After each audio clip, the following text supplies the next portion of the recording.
Hey y'all, my name is Tamara Andress. I am your Fit and Faith podcast host, and I am pumped to be here. Just me, no words, no scripts, no intros, no outros. I love authenticity. I hope to breed vulnerability, and I usually do this alongside another dreamer, mover, shaker, entrepreneur, passionista is what I love to call them. If you're a dude, then a dude. But I am loving just coming together in community with other people to share their high and low stories, to share their journeys to comeback, because I believe ultimately that's where God would have us. He would have us on the mountaintop. And even though we learn a ton in the pit and in the valley, God would want us right now, especially in this season of life, in this time of our culture, to shine. And so here I am. I want to teach you how to shine. I want to be alongside you when you get your glow. I want to catapult you into your calling, whatever that is. So this isn't a fitness podcast. This is not a religious banter, though we preach Jesus all day long. And this is not just about nutrition or health or wealth, though I like some green, and I know you do too. It's not okay for us to not be okay with talking about all of these things in unison. You guys, we don't just need a mental health podcast. We don't just need a fitness podcast. We don't just need a religious, spiritual podcast. It needs to blend. This is what Fit and Faith is all about. It's all about creating alignment, connectivity. It's about pursuing your wholeness and claiming it over your life and over the lives of the loved ones that you have around you in your community. So thank you for tuning in. I would love to get to know you more. You can like, review, subscribe, whatever it is. Send me an email, DM me. It's me. I have an amazing team alongside me, but you guys are getting me for now. So enjoy. I'm so pumped to have a coffee conversation with you, is what I love to call them. Don't have my coffee right now, but I have it in my system, as you can see. All the love. Let's do this together and keep going for your dreams, y'all.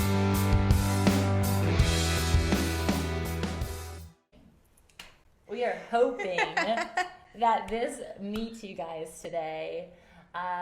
This is Tianna, and if you guys didn't have a chance to meet her a couple weeks ago, I'm kind of excited because now I get to spend even more time with her.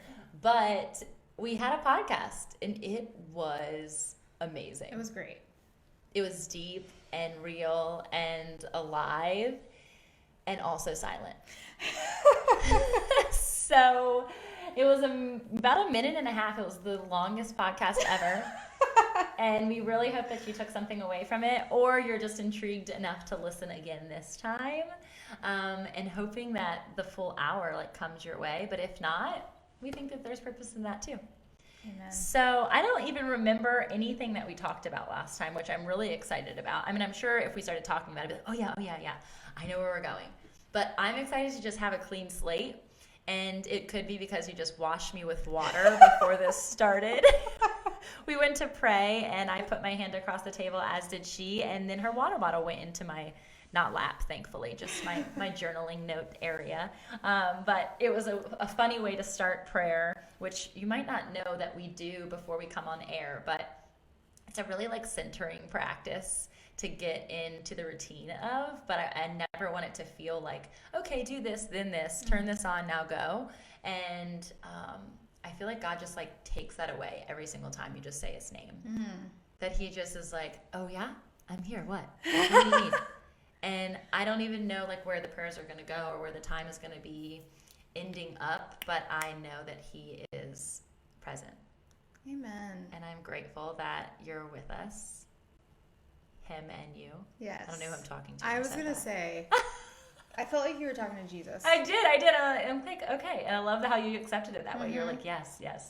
So if you don't know Tianna, she became a quick friend at a networking event. So quick. It was so cool. And her the way that we got introduced is being revealed to me in this moment. And if you're not live, you're not going to know what that means. But she sits down next to me. We're eating, and I'm like, so, networking usually is what do you do? And she says, oh, I'm a boudoir photographer. I'm like, oh, of all things, I had to sit down next to the boudoir photographer. And I'm like, no, this is a bad thing. You're going to learn that it's actually an amazing thing. But I immediately like clammed up. My stomach kind of nodded. I'm like, oh shoot, I have to have this conversation. Great, cool. And then she starts going a little bit further and sharing like, oh, but it's not like traditional. And I'm like, okay. So then I see this little tattoo and it says, you are enough. And I immediately was like, hold on, Jesus. There's a purpose for this. Hold because if you don't know, he declares this over us every single day. Mm-hmm. And he wants our daughters so desperately to understand this simple message that has such grandiose, long-lasting kingdom value. And that is our worth. And so you can continue the story and kind of tell about what that means and how my initial reaction was probably common. Yes. And I want to hear all about all the goods. I love that you kept digging though. Yes, so Me too. I am a fine art boudoir photographer and not traditional in that we don't focus on, gosh, what's the word? We don't focus on the body parts. Yeah. Is that just sounds so weird to say, but it's true. It's my work and what I do is so heart driven. A few weeks ago in a session with one of my gals, she said, Tianna, you made me feel seen. And she saw her photos, and it was actually one of the more, I want to say tame, but conservative sessions I've done. Okay. And she was like, I feel ridiculously beautiful. Wow. And I could not stop smiling. She was like, you just made me feel seen. You saw me for who I am, not who the world tells me I'm supposed to be or what I'm supposed to look like or what sexuality is supposed to be. Yeah. And that gave me more confidence than anything. That's so amazing. So, so on that first meeting with us, everything was always like kind of awkward initially. Sure, I'm sure. Like, this is what I do. And go ahead and judge me. Yeah. Basically, it's an open invitation to say, go for it. This is my life. Right. But it was so awesome because like sitting and talking with you and finding those keywords, those buzzwords about what I do and what that really is beyond, let's just be honest, when you hear boudoir photographer, you think naked sexual photos. Yeah, totally. Photos. Yeah. A lot of people are like, so it's like porn. I'm like, no, it's not. Stop it. Yeah. But that is definitely what comes up. But what I do is I work with women who need to embrace their true beauty in the way that God made us. As women, we go through so many different seasons and stages and changes and all the hormones. Yes. But learning to appreciate and love these bodies and these giftings in just like who He created us to be uniquely. Right now, where we are, is such a gift. Yeah, so true. Such a gift. And it's so interesting. And the reason that I had like such this closed off initial reaction is because I've had pornography, what's the word? Like problems in my past, and exposure at a really, really young age on a game of hide and seek. I mean, it's so young. You're not even thinking about that. And I was under the age of 6, and it's 6 is the average age that children are exposed to pornography. Wow. And that's a known statistic. So scary, because I have a 6-year-old. Yeah. And I have a 4, almost 5-year-old. And I would just love to just shield them to blindness at all points at this point in their life, knowing that I too was a part of that statistic. And so that intrigue and that taintedness that came from it played out in so many roles in my life. And I, from that age, already had this negative view of my body and the expectation of what I was supposed to bring to every male situation in my life. And so I claimed myself as unworthy without saying it or even comprehending what worthiness was at that point, but thinking I'm only good for this. And letting that play out in so many different ways in my life. And so I have had pictures done that were not done under a self-confidence Christian element at all. And I know what they were like driving, what the driving force was for that. And to think in my new like heart placement and my new faith, for me to be able to come up behind a lens in this desire for myself, firstly, but in the recognition of who God sees me as. Amen. And then being able to present that to the one covenant love of my life, and for him to see me through that lens and not through the lens that he met me as when I was 21. Right. Because we have had to evolve that beauty and that concept of intimacy through our marriage. And it's my biggest prayer that women, girls specifically, who are not yet into womanhood, they comprehend that worthiness and that value long before they ever try to get it from a man. Because there's no element of their ability to love you in your fullness like our Father in heaven can. And basically that's a mic drop, because no one but Jesus. No one but Jesus. But the problem is, and we were just talking about this at lunch, it's like this world of comparison and this scared, fear-based concept of sex and what that has done to our hearts and our culture. It's really sad. It breaks my heart. And I think that, well, not I think, I know that is why God has called me to this hard work, because like as a believer, as a woman of faith who is very much like our family is Jesus 24/7. We breathe it, we live it. Like I had one of my mentees from church. Yeah. I have known her since she was like 12 years old. She like looked at me, and she's 21 now. And she looked at me the other day and she's like, so how do you reconcile your faith with what you do? And I was like, whoa, girl, let me tell you, I believe that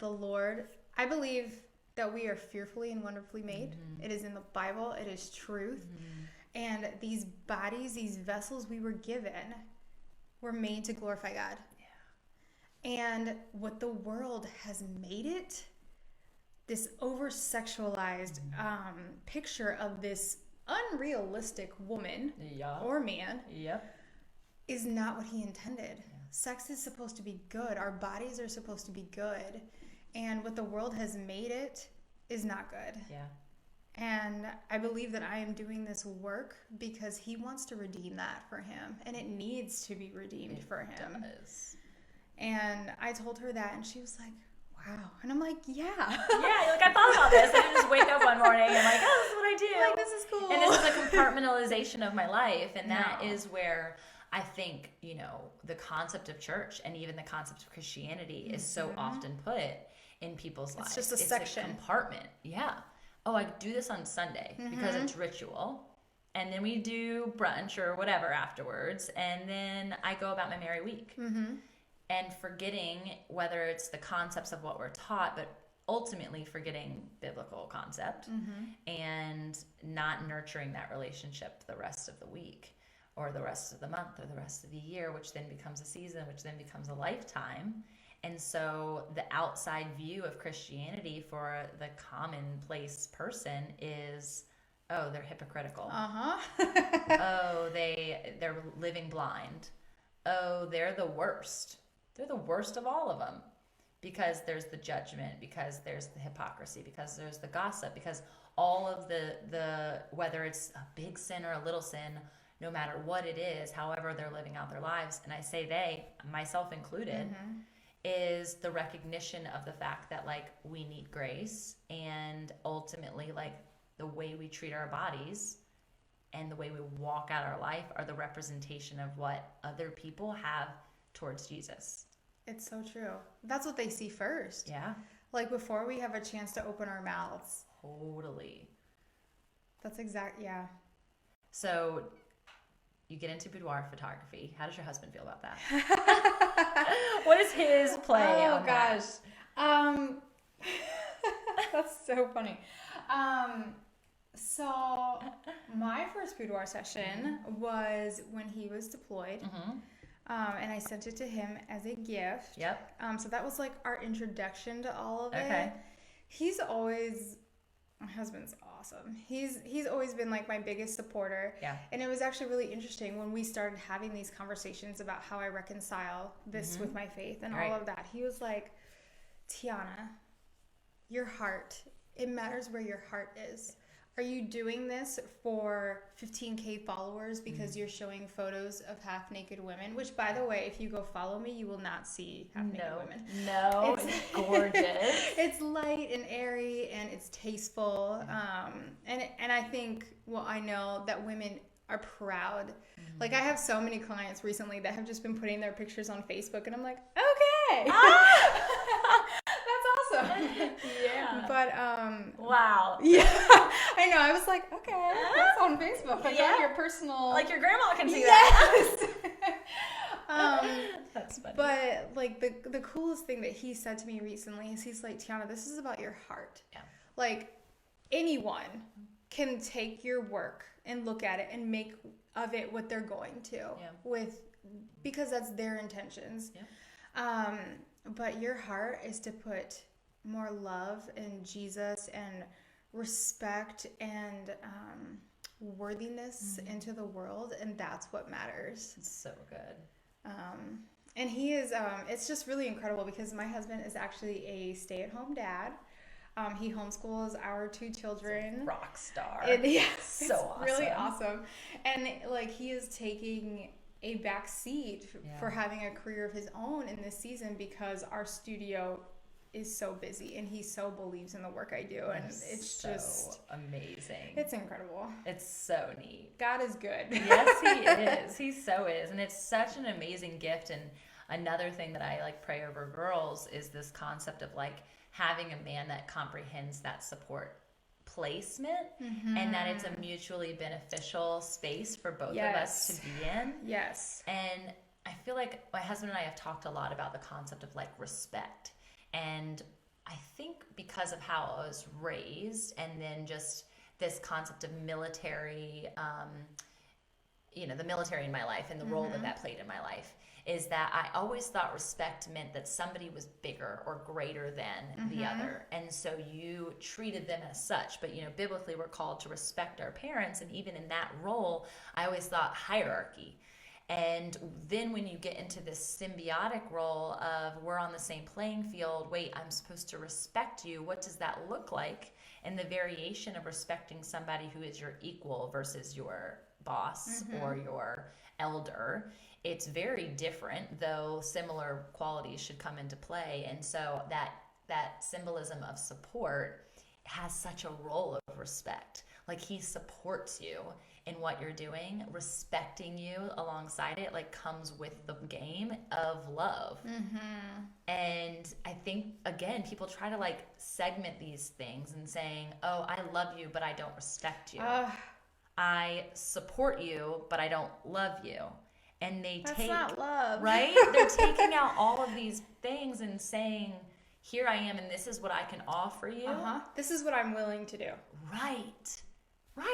And if you can just like expand yourself into all that you are and bring that whole person into the relationship, it's such a different experience of love, support, respect, honor.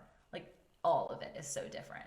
And it's really cool that if once you're able to do that on that playing field, how much easier it gets in every other realm of your life.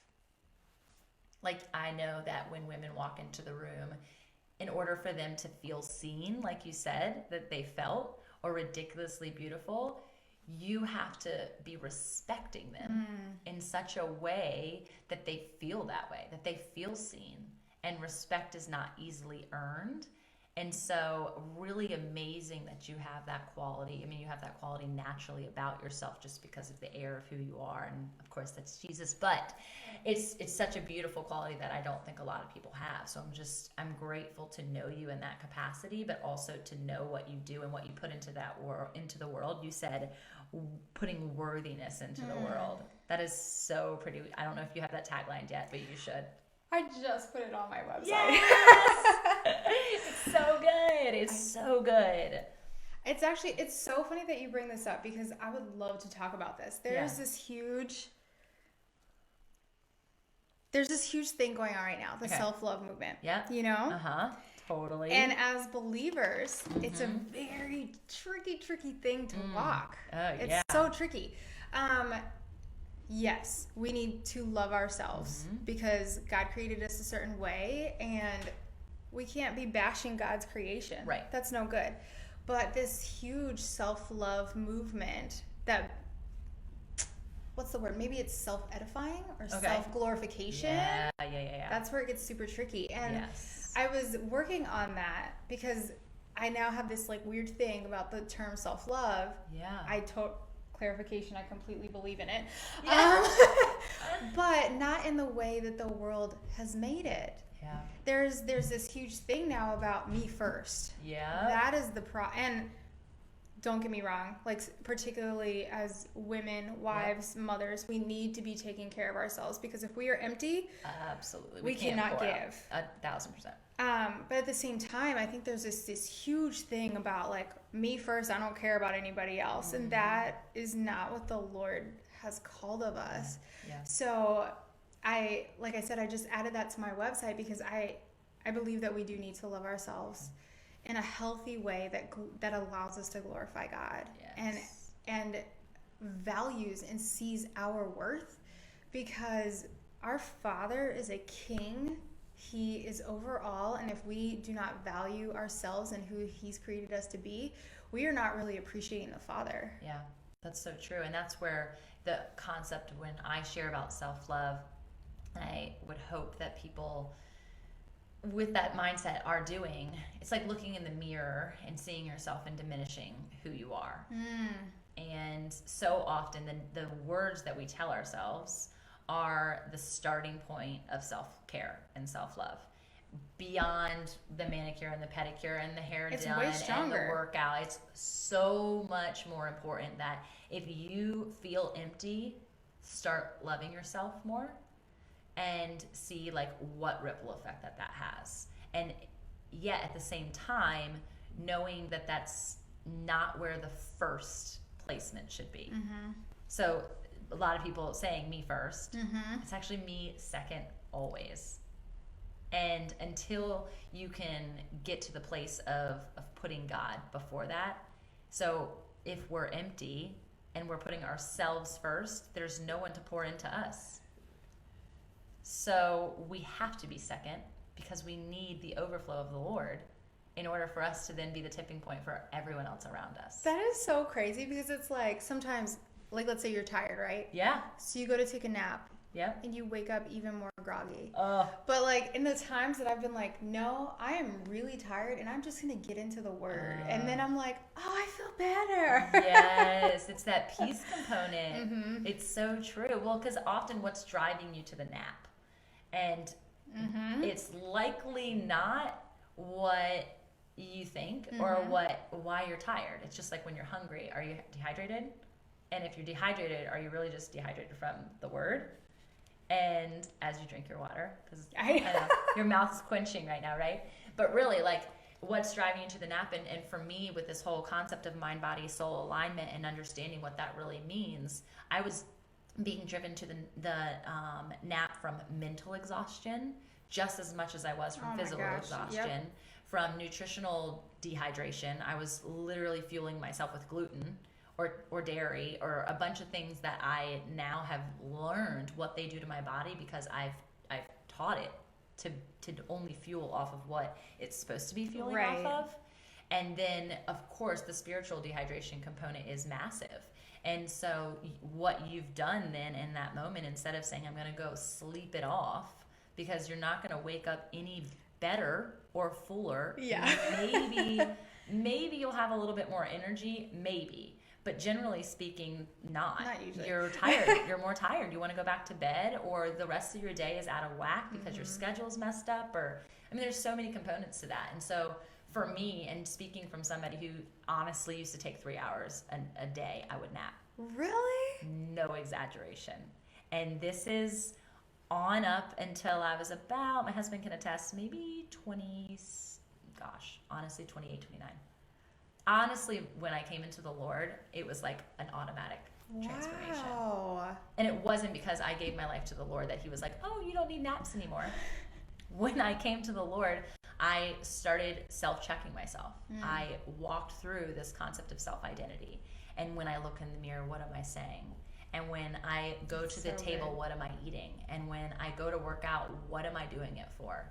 So when breaking apart every piece of my identity and really recognizing that I can only be fueled from the Father, not all of the worldly things that are being handed to me or that I'm finding and fueling myself with, that my body started taking recognition of that and started saying, okay, I get it, and here's the overflow. The overflow is energy. The overflow is abundance. The overflow is health. The overflow is abundance in such a way that it's now I can give it to other people. Yeah. And I was walking around like a starved, and we're in Halloween, so I'm imagining these like gremlins and like skeletons with a Walking Dead, right? We're all the Walking Dead until you come to know Jesus. And you don't even know it. I had no idea. I had no clue. And in college, I was actually like, I knew I was actually feeding off of Tylenol PM.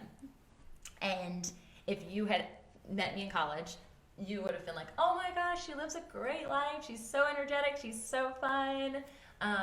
So many things about me are similar to who I am now, but completely not living my life the way that I should have been living. And mind you, in college, you have this like concept that people are going to bed at like, 3 a.m. after partying. I actually still went to bed really early. And then I would also sleep. And my friends knew that during the middle of the day, they wouldn't get in touch with me because I was sleeping. And they also knew that I was going to leave the party by 11 o'clock and not tell anybody and get a taxi home so I could go to sleep.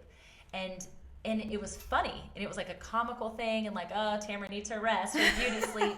But it was actually really sad. Yeah. Because I was doing it with purpose that I didn't want to live out the life that I was living. I wasn't content in who I was enough that I didn't want to be awake. Yeah. Because it was too much to deal with. And that's so sad. Yes. And scary. And I think it's sad because there are so many people living that way. And I don't think it's that you don't know it. Yeah. I think it's that they aren't ready to face it. Totally. That's such a true statement. And mind you, I then am fast forward 9 years later in a fully committed, beautiful, seemingly great relationship, and I have kids, and I'm still in this mindset. And so I want people to hear so badly through this portion of my testimony that it is not the highlight reel that you see. It is not the picture that you see from the outside looking in, that there is so much more to people. And that's why what we do and what you do specifically is so necessary to get people to peel back the layers of what's being confronted and what's being offered to society. Yeah. Because that's not what Jesus wants from us. He wants all of you. I think that's so vital, because I think it's so interesting because in the work that I do with being a boudoir photographer, but also like being a coach, walking with them, a lot of the relationships that I start with these girls is not like, it's not just a session and you're done. Right. I follow them on social media. We become friends on Facebook, and through, usually their session is just like a catalyst for them to see, like, yes, it's a whole process. They have hair and makeup, and we have wine, and we have treats, and we play music. It's a whole experience, but having that experience is usually like a wake-up call for them. It allows them to see themselves the way that other people see them. It taps into different, because throughout the session we have some deep conversations.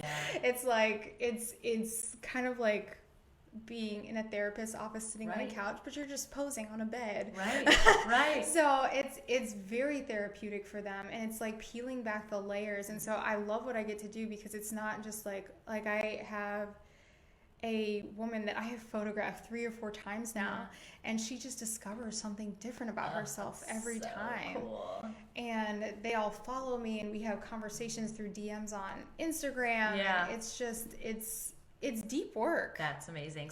So explain that. I want you to share that part of the fact that you have taken what you've done from a photography perspective and then led into this passion of self-confidence coaching. Yes. And how integral they both really are. Oh, so I'm a confidence coach, I guess, to start there. So I do have clients with me that are just with me for coaching, but all of my coaching clients get a session at the end, whether that be beauty or boudoir.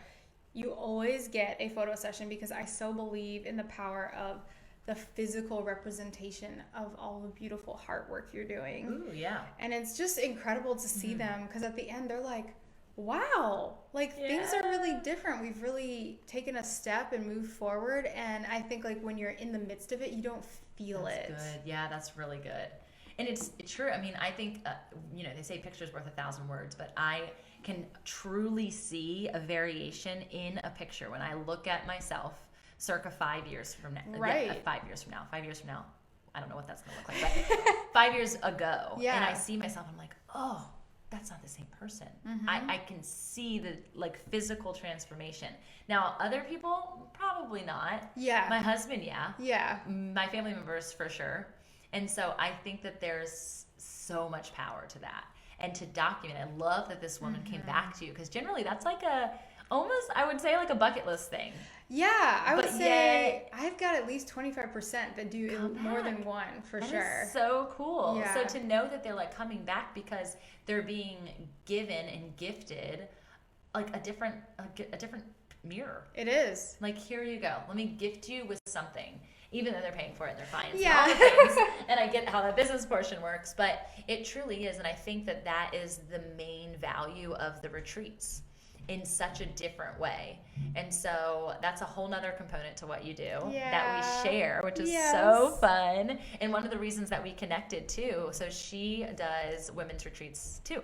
So share about like your heart in developing those. And that came before confidence coaching. Yes. So share like what that has looked like.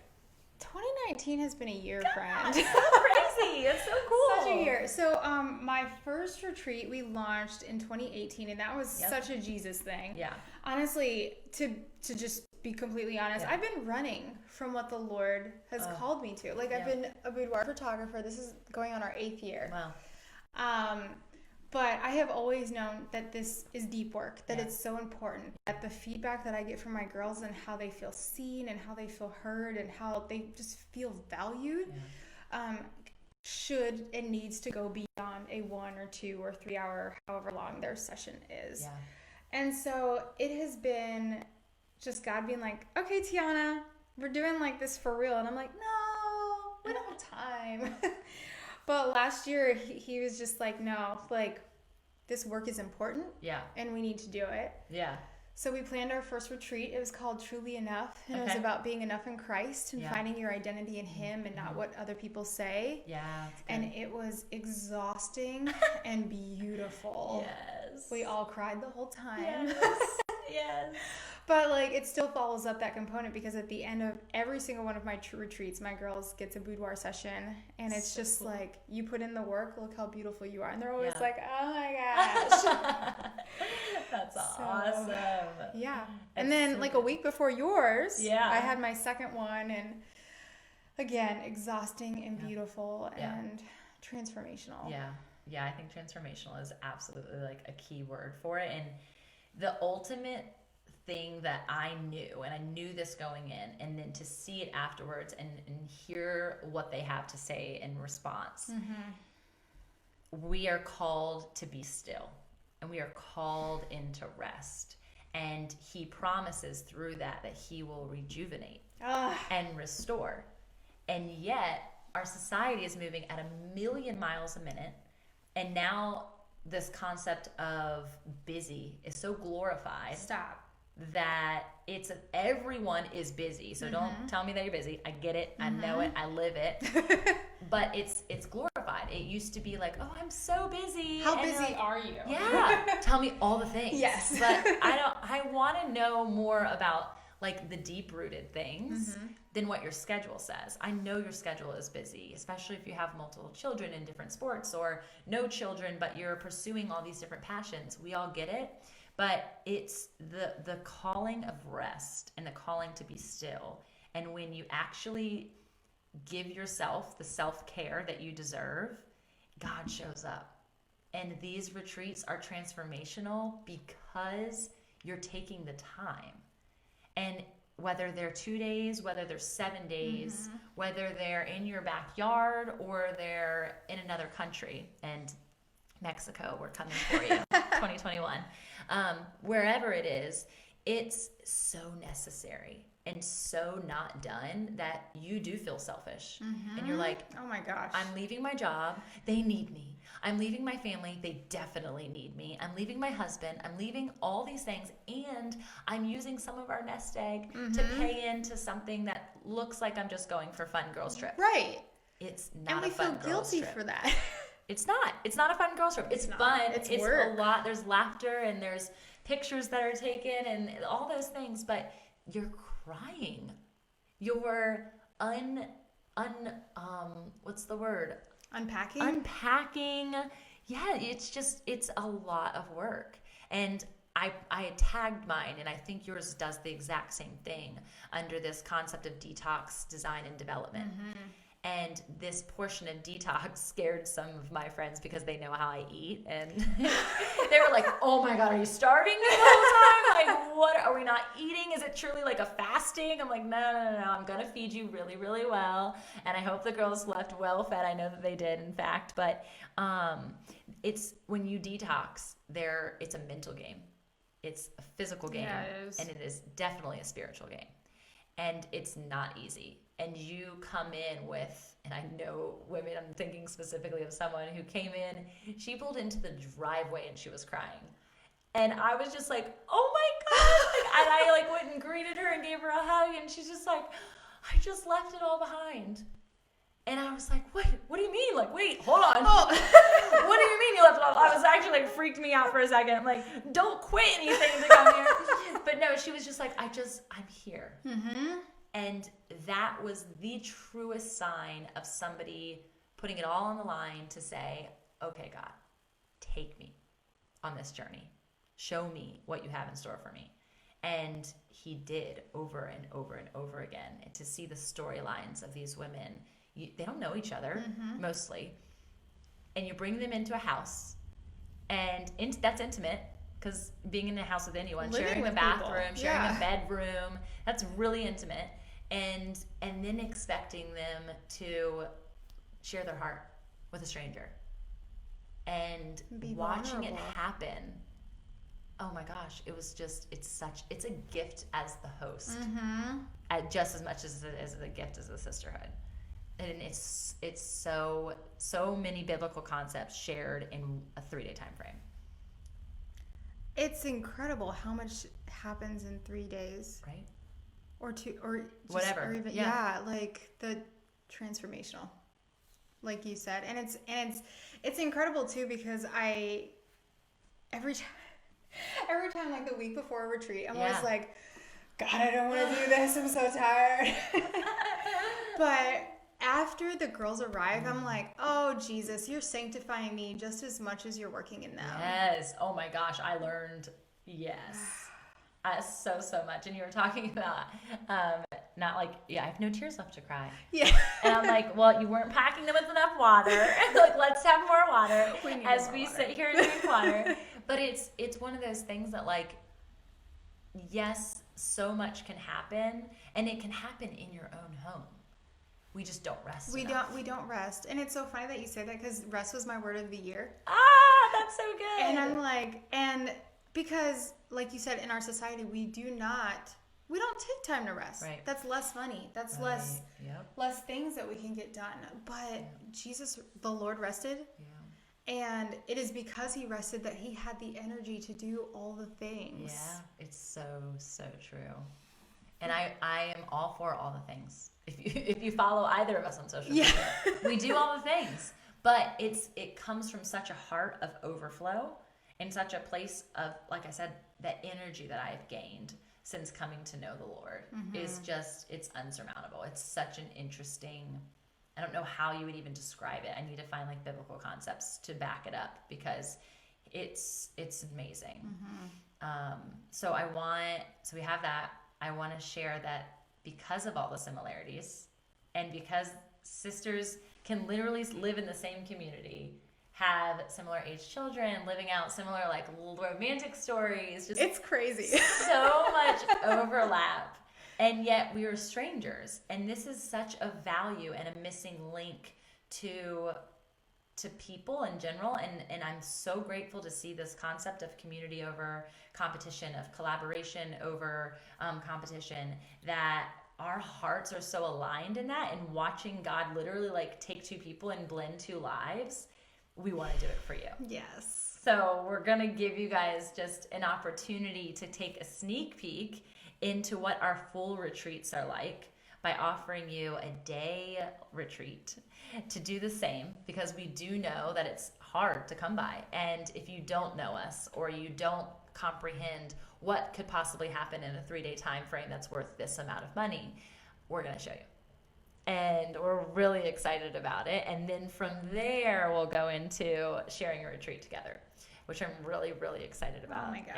And it's so wild that God has allowed our hearts to align in such a way. And for it to be in the way that it did is so hilarious, but so purposeful. I think back to that because you almost didn't go. Oh no, right? I was exhausted. I did not want to be there. You had a really long day. Yeah. You weren't going to show up. I was like, because my friend Chelsea took me and I was like, I don't want to go. And she's like, you have to, I'm going. And I was like, but I don't do networking. So the fact that like, I don't do networking and that was Jesus, right?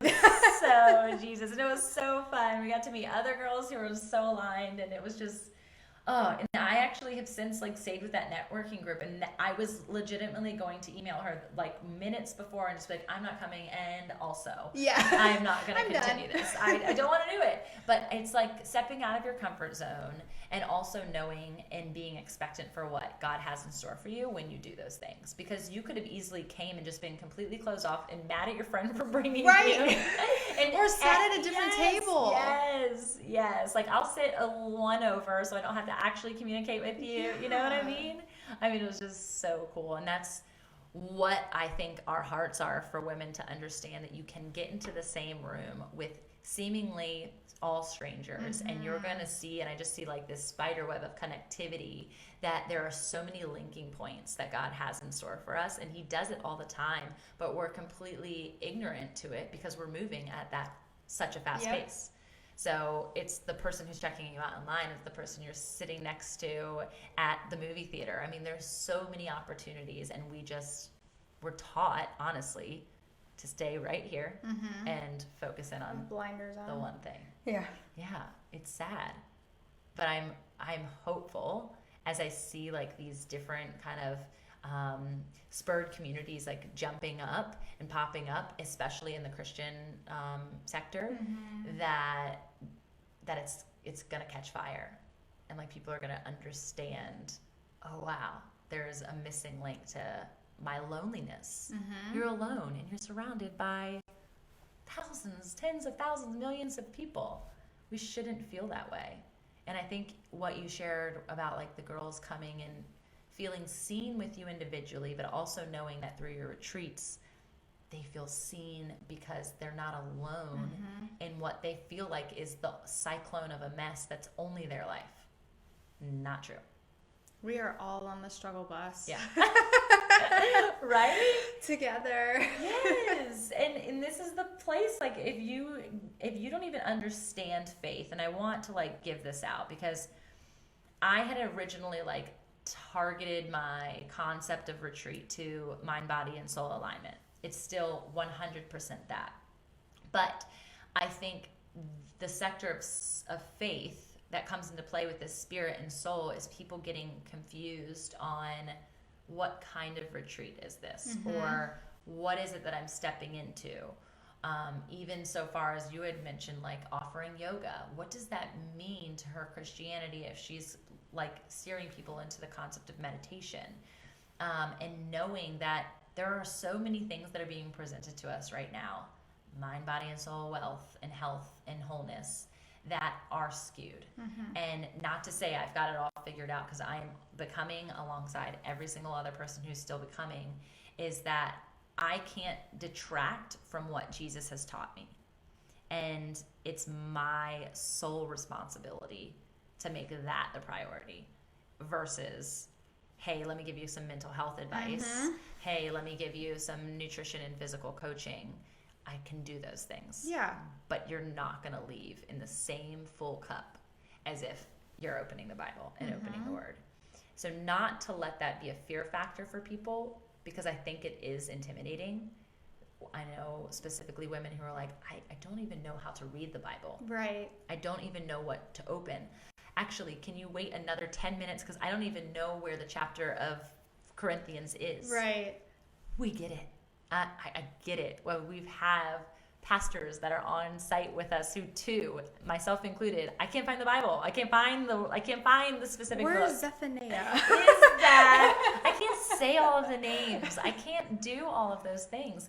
And that is why we become reliant on the Lord.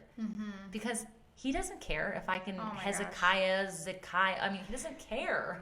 That's not the point. He wants to transform us through the words that meet us. And the root and the Hebrew language that's behind what we read in the Bible is even more gorgeous than what we are taking in. And so that's where, like, we take all this time to pour into the macros and the micros and the nutrients and the weight of something, of our nutritional plate. And yet we're not okay with, like, dissecting the word in the same way because it's scary, because it's intimidating, because we don't understand what it's saying. And there are so many translations of the Bible that one of them will speak to you. And so not to let the faith piece deter you from finding out how you can become whole. Because it's the piece.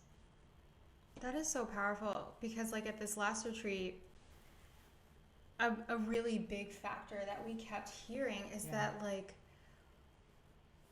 that, again, just bringing it back to that sense of enoughness. Like, I am not enough. Bible enough, faithful enough, holy enough, particularly holy enough, to do this, or to be in all of this mess and have Jesus still love me unconditionally. Right. And I think that was like a huge barrier that my retreat shot down, that I'm sure your retreat shot down, and that both of our callings, I think, are trying to get at, is that Jesus doesn't care where you've been. Nope. Actually, he knows all of where you've been. All those things that you thought you were hiding from everybody else. Yeah, he knows every bit of it. And he just wants you to seek him and love him and just be as you are. Yeah. And I think that that is so powerful, because as Christian or non, we as women believe that we have to be something. Totally true. To be loved, to be accepted, to make it. Yep. And that is not the truth. It's so true. And just to know the release of that. And I think that's like the best part. Like, release the concept of being and just be with. Just be. Yeah. Like, legitimately. And you see the tagline, like, just be. And like, what does that mean? What does that even mean? It's letting go of all of the other things that you are seeking after, trying to accomplish, even, you know, the title concept we've talked about before, or just even doing, like, here's my bucket list, I've got all these things to check off. What does that mean to you, and why? And not to say that you can't have goals or visions or dreams or aspirations. I want you to have all of those things. God wants you to have all of those things. He implants them in us with purpose. It's a matter of how you're getting there and how and who is leading that front. And ultimately, as Americans who are seeking after this American dream, if you will, and that has shifted, I think, even just in our generation of what does an American dream look like, is that we're seeking after it at the pace with us in the driver's seat. because Lord knows if I let anybody else steer, they're going in the wrong direction. And I'm a control freak. Yeah. I know it. I'm a perfectionist and a control freak. But if you ask my husband, I suck at driving. And horrible at directional my husband does navigation. not let me drive. If he's with me, he's like, no. No. I was like, but I want you to relax. He's like, no, it's not relaxing. And I would say the same about my husband. Like, I'm like, you're not relaxing me to drive, but I also know we're going to actually get there. And so I'll just sit over here. It's so okay. It's so funny. So to know that, like, it's okay to let go and let God. And yet it's not the easiest I thing just to felt do. a weight lift off. I guess I needed to do that today. Yes, that's so good. It's so necessary. We just don't do it enough. And I hope that in this next season, so yesterday was my birthday. Whoop, whoop. I turned 33. And I will share this with the world that I have had, because I came into my faith at 29, and I learned and started learning about the life of Jesus and how his ministry 33. didn't really happen until he was 30. And then it lasted 3 years. Oh. I have had a tiny bit of a fear that I'm going to die when I'm 33. No, not really. Okay. Not really. That's not what I was sharing. I mean, I do sense that, but not really. Is that this, like, I just have been nose down, God, take me. And when I was reading and learning through concepts of revival, one of the things that it was saying was, like, bend me, use me, mold me. And so this concept of bending, letting God literally, like, bend my bones back to the place that he intended for them to be, bend my life in the direction that only honors you, that suits you, that meets you. My word last year was expectant, and just being expectant for all that God was going to do. My word for my 32nd year was fruitful.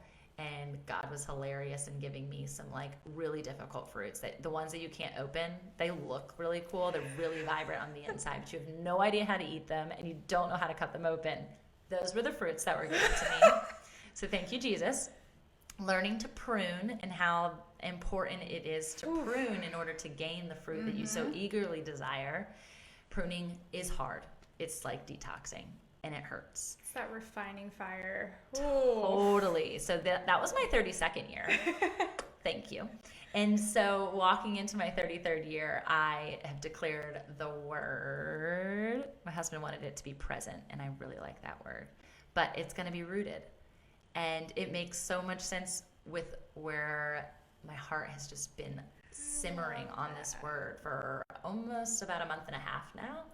And you'll see if you go to my retreat page, the retreat name, Radiantly Rooted, is the next retreat coming up. But it means so much more than just, like, the name of that, is that I have been so focused on the heavens the last 3 years. God, I'm looking at you, and where do you want me to go? And take me higher.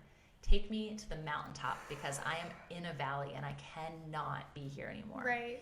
And I've trekked and I've walked upward, and I've felt on top of mountaintops, knowing that there's more mountaintops ahead and things like that. But, like, part of the importance of roots, and also having dug many of them up over this course, and is the concept of replanting and being eager enough that God has soil ready for me, that I'm going to be able to be replanted, that my roots are going to be so strongly reaffirmed in my identity through him, that the fruit I've been praying for is going to illuminate itself. It's going to grow in this new soil, in this new option of life, and life to the full. So rooted is where I'm going. That's strong. Right? It's a strong word. I'm probably gonna have to get it tattooed. So somebody write where yours is. So they're like, what is that? Don't ask. So good. Like, it's just been so, it's just been laying on my heart in so many ways. And ironically, I was sitting, I'll share this story because I think it's so cool and also really close to home. I was preparing the retreat and, like, back-end website, designing it the day of Dorian, which was probably like a month and a half, right? Probably a good guesstimate, maybe a month. And I was sitting at the computer for like 6 hours, and I kept showing the computer to my girlfriend, who's my web designer, and like, what do you think of this? What do you think of this? And she's like, oh, it's good. She's working on her own stuff. And that afternoon, I had a text message come through that was from my sister, who we have not been in communication a lot in the last year for different reasons. And it's been probably one of the pruning points that I was talking about that's been very, very difficult. And it was about the song that she shared was Family Roots. And I was immediately like, Morgan, look at this. This is wild. So I played the song. I'm like teary-eyed, like this is really crazy that this is happening. My mother responds, and she sends this whole book about how crazy it is that she sent this because the neighbor's tree had fallen. And she was watching how the roots of this tree were so exposed, and yet even those roots, there's going to be the roots of those trees are going to live on forever. Whether or not you see them, they're there. And so from a mother's perspective, she was like just simmering over the fact that her roots, the roots of what she's laid in our lives, whether or not her daughters and her children are in communication, they're there. And she's done her job. And it was almost like a releasing time for her to realize, I've done my duty, and God, like, this is your will, and it's within them whether they want to recognize them or not. And I was just utterly amazed that God can do such work on the same exact day in the hearts of his children. And it had such great purpose to amending and the start to a healing journey that I know that this next year is going to hold for my family. But when I say rooted, it's not just because it's a word or a cool imagery. It is like in my bones. And I'm, again, expectant for the fruit of being rooted. Amen. Crazy, right? It's going to be a good year. I'm like so excited and so nervous and so all the things. So nervous. Like, so okay, nervous. guys, what are you doing? Because when you ask for something, right? he does it. And it might not be the way you think. And that's where it's usually not the way you think. Not at all. And that's why that word fruitful is like always going to be comical to me, because I asked for it. I absolutely asked for it. And it was quite the gift. You've been a gift today. Thank you. I am so happy that we got to do this again. I truly don't know if we shared similar things as we did last time, but only God knows. That's okay. And it was just dedicated time yes, to be together, to share kind of the heart and the similar heart that God has put in both of his daughters, which I just love. I want to share more about your kids and your husband next time. I was going to say, we just have to have another one. Yeah. 10 more episodes and then yeah, I'll come back. Exactly. Tianna and Tamara, they sound good together. Podcast. Both, I love alliteration. Yes. What was it that we did before that was alliteration? The worthiness into the world. It's so good. And that is like what today has been about, really. To let people know that it's okay. It's okay to not be okay. It's okay to let go and let God. It's okay to stop the busy and just be. Cycle. Any final words, Tianna? You're at such rest over there. I am. I'm like, I need to like lay down. No, I'm just, if I had one word, just expectant. I feel like God is, every time we get together, I'm just like, I tell my husband this, I just have to like lay there and I'm like, he's like, how'd your lunch go? And I'm like, I can't even talk to you right now. I don't know, actually. I'm still processing. So I'm just really expectant because I feel like the Lord has been orchestrating a lot in his heavenly places, and it's all about to just come out, and it's going to be good and exhausting and beautiful. So good, which has been your life for the last many years. Good, exhausting, and beautiful. It's okay to be exhausted. In the right things. The right things. It's so true. Like in this season of just all the things happening, I'm like, you know what, God, I'm tired, but it's so good. Yes. It's So kind of like good. a movie when you're exhausted and you want to go to sleep and you're just like, I can't. Like, I can't even Yeah. I'll close one eye. I gotta watch it. Because that's how good it is. Mm-hmm. It's not even worth going to sleep. It's not. Like, I've been praying about that. Like, there are days when I'm like, God, I want to pray to ask you to take this from me. Yeah. But I can't. Like, I love seeing it. Yes. It's so wild. That's exactly how I feel about the family dynamic. And it's like, just fix it, just make it all better. But at the same time, like watching just things occur that have occurred, I'm like, I couldn't have planned that better. Mm-hmm. I couldn't have, in my control, which is my nature, I couldn't have done it. Only you can do it. Only Jesus. Every day, all day. Oh. So good.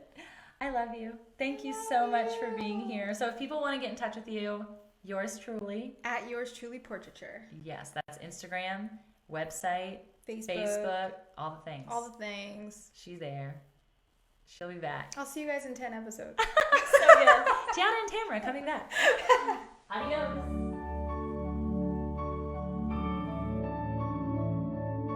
I'm Tamara Andress. I'm your Fit and Faith host, and I am so excited to just be here to share with you other movers, dreamers, shakers, entrepreneurs, pastors, whatever. If you've got a head and you've got a heart, I'm so excited to explore who that is, whose you are, and discover your wholeness, your health, your wealth, and your joy. I love to exude happiness. I want people to know that this is not, this came with trial. You guys, this came with a lot of effort. This came with a lot of lows and so many highs. And I want us to experience those together. This is a real community of dreamers, and I'm excited to help catapult your calling, your kingdom experience, the purpose of your imprint on the world, wherever, however that is. So come along for the ride. I'm excited to chat with you. Like, comment, review, send me a DM, send me an email. It's me responding, even though I have an incredible team. And so I'm just excited to get to know you. Let's connect, let's create community, and let's walk in our calling.